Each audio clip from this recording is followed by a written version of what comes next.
Let's unpack this. Today's deep dive is into the fundamental concepts of justice and law. These aren't just abstract ideas, are they? They're really the bedrock of how we organize ourselves, shaping everything, really. Yeah. Global treaties, local communities. Absolutely. And we've gathered some pretty fascinating source material to help us explore these crucial ideas. They really do underpin society. Our mission today, basically, is to untangle their definitions, look at how they relate, how they've, evolved. And then, I think this is the exciting part, unearth a truly surprising sort of transformative perspective on what justice can mean for you personally. Great. So let's dive into these pillars then. Justice first. When we talk about justice, it really does feel like society's heartbeat, doesn't it? It's got this pulse of fairness, repairing inequity, insisting on dignity for everyone. Yeah, that moral compass idea, making sure each person receives what's due, and that could be a proportionate consequence for doing wrong. Right. Or something more positive, like equal access to education, regardless of where you start out. It's this constant pursuit of righteousness, impartiality. Exactly. And what's fascinating here is how law contrasts with that. Law is the codified system, the rules set up by a governing authority to regulate behavior, maintain order. Like traffic laws. Precisely. Stopping at a red light, restrict their freedom, sure, but it's meant to safeguard everyone, prevent chaos. But here's the paradox, right? That same law, that traffic stop, it can sometimes mask systemic bias. Maybe it's applied disproportionately. Oh, okay, so that's where the tension really lies, isn't it? Yeah. Law is like the rigid skeleton of society. Predictable. Framework. But justice, that's the lifeblood. It has to ensure the framework serves humanity, not just, blind adherence. Exactly. Because a law can absolutely exist without being just. History's full of examples. Discriminatory legislation. Like Jim Crow laws. Right. Legally enacted, but profoundly unjust. So the ideal, the constant struggle, is to craft law that actually uphold justice, to breathe life into that skeleton. And if we connect this to the bigger picture, these concepts have evolved dramatically.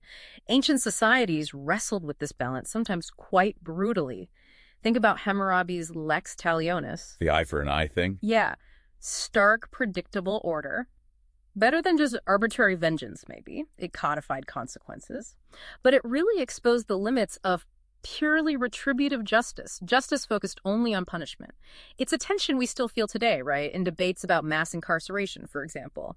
Okay. Contrast that with, say, ancient Egypt's idea of Ma'at, symbolized by scales balancing truth and harmony. Justice was more about cosmic order, balance, not just tit for tat. And then later, Greek philosophers debated ideal justice versus practical equity. Roman law gave us due process. It's been this continuous, maybe often stumbling march forward. And it's precisely in that stumbling march, maybe, that we find this really groundbreaking redefinition, particularly from the Apostle Paul. What's so remarkable about him is his unique background, isn't it? Hellenistic Jew, steeped in the Torah, the Jewish law, and a Roman citizen, and a Pharisee. So deep respect for the rules. Almost obsessive, yeah. But then his conversion experience just profoundly reshaped his whole understanding of justice. Right. And this raises an important question. How did that background let him redefine something so fundamental?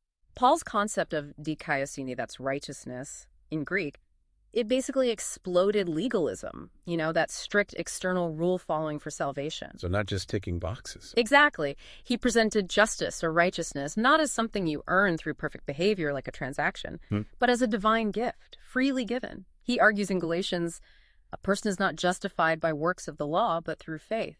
So the law shows you where you fall short, but it can't make you truly righteous. That was his point. His focus shifted radically to internal transformation, spiritual renewal.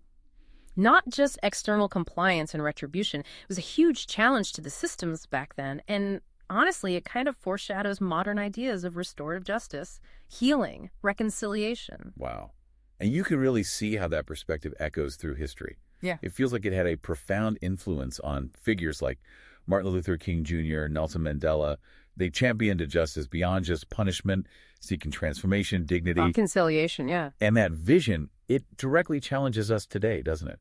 To maybe move beyond just legal adherence and prioritize rehabilitation, forgiveness, the inherent dignity of everyone. It's influenced modern ethics, social justice movements. Fundamentally. Makes you wonder how often we get stuck in just a legalistic view instead of seeking that deeper restorative justice. So, okay, let's try and tie it all together.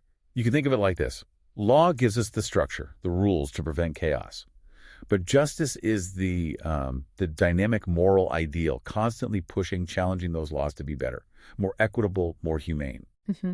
And that leaves us and you with a pretty profound question for our own time, building on all this. Will laws ultimately yield to justice? Will they transform to meet our highest ideals? Or must justice sometimes shatter the laws that defy it? The answer, I think, lies not in just passively hoping, but in our collective will to actually act. Indeed.